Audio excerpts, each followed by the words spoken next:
Hi there. So with 4th of July coming up, I thought I would take a few moments to shoot a little video showing you how you can start now to help your dogs get used to fireworks by next weekend on the 4th of July.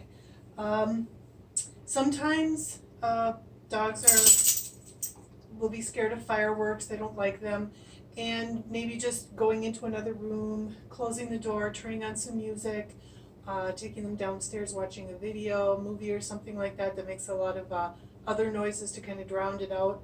That might be enough to calm them down. Sometimes we may need to reach out to our veterinarians and ask them for some help. Now would be the time to do it, not the day before. So it's really a good idea to be proactive when you know that your dog might have trouble with something, any type of discomfort or fear. Being proactive and teaching them how to get used to and actually become familiar with the things that scared them well before you need it will go a long way to help your dog get through any situation where they might be a little bit fearful. So what I'm going to do with these two today is I have a video set up with the volume turned down quite a bit of fireworks. And so I'm going to work on a little desensitization, so I'm going to let them get used to the sound of the fireworks at a level that keeps them from being anxious about it. So I'm looking for them to be relaxed as they are now. You can see Thunder's lying down, and Cree is sitting here comfortably, panting. He's got soft eyes. His mouth is relaxed. Thunder isn't panting at all. He's just kind of sitting here looking at me, just yawned. So this body language that my dogs are showing me is telling me that they're relaxed. So I want to keep this fireworks at a level that continues to keep them relaxed. And when they're doing that, I will let them get used to it for a few moments, and then I'm going to give them a treat. And as I turn it up a little bit louder, I'm going to continue to give treats. And so what we're doing is we're classically counterconditioning them, so we're changing their mindset in a way that's positive by pairing up the noise that makes them a little scared with treats. So this is a process that you start very gradually.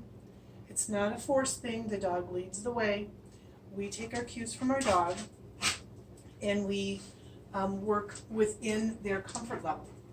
If we push our dogs too far too fast, then they lose trust in us and they lose trust in the situation. And neither one of those things is good. So again, we want to let the dogs lead the way, and I'm going to let them tell me what I should do next. So let's give it a go.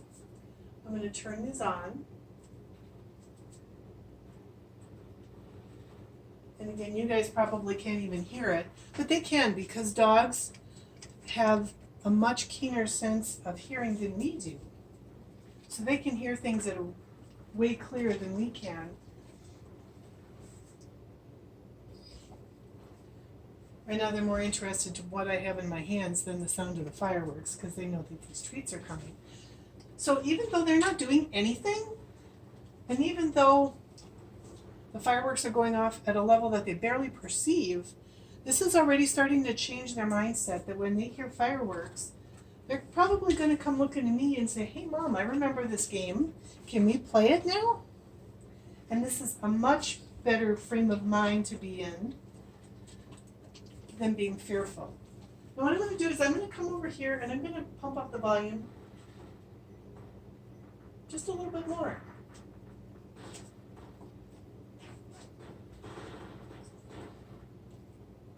So Thunder's looking over towards the laptop. He's a little bit more interested, and so is Cree. They're more curious than anything, so I'm going to let them kind of get used to it. And they're looking at it, and they're looking back at me and going, what is that, Mom? What do you think, guys? What do you think? So I'm letting them lead the way. Their body language is telling me they're a little bit more curious, and they're a little bit more concerned. So I'm actually going to go over here and I'm going to turn it down just a little. Pump the volume down just a little bit more. There. Good job. Notice that I'm kind of letting them have their time. It's important to let dogs learn within their environment. And that means that we don't spend every second rapid firing treats at them, especially in situations like this. We want to let them kind of be in the environment with our support and let them kind of make sense of it. It's important that we let them pay attention to what's going on around them and support them and make sure that they understand that they're safe and they don't have to be afraid. Good job. Good job, boys. Very good boys. Yes. Good job. What do you think? Can we turn it up just a little bit? Let's see.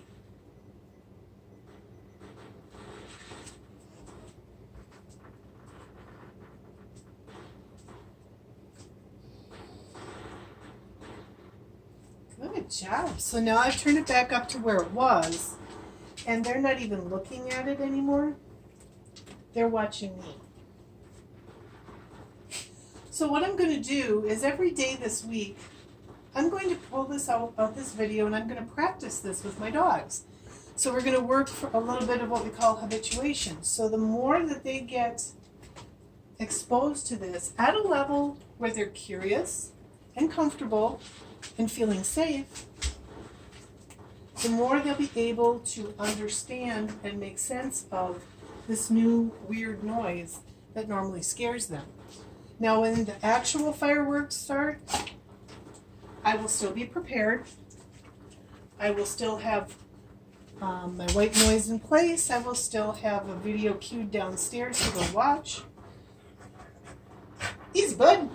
I will still be making sure that I have set a safe stage for them in case they still have some fears, which can happen.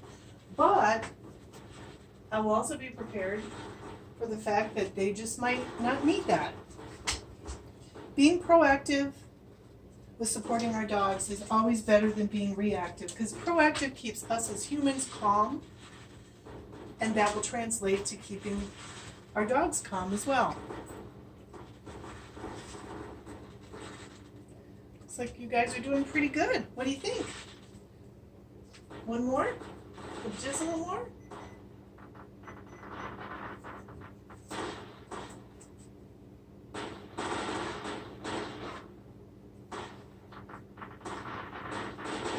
Good job. Good job.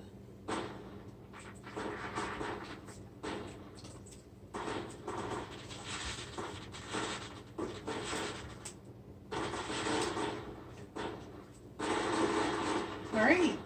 I think these guys have done really, really good. The other thing to do is we don't want to push it too far. So keep this a short game. A short, calm, easy game. Keep them under threshold, which means that we want to make sure we're not seeing any signs of stress. Curiosity, a little, oh, what's that, is okay. But that's where you want to be, no further. Thank you for watching. And if you have any questions, please feel free to reach out and let me know. Right now, I don't have a training space available for group classes. It's being used this summer.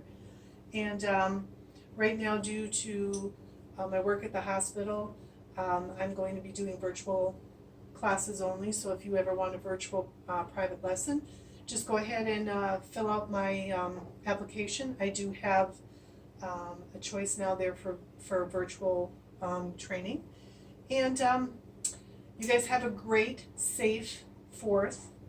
While I'm thinking of it, besides having your home ready for the possibility of your dog being fearful and working on doing these classical counterconditioning, desensitization, and a little bit of habituation games, you also want to make sure that you have your dog well secured during the times when there might be fireworks.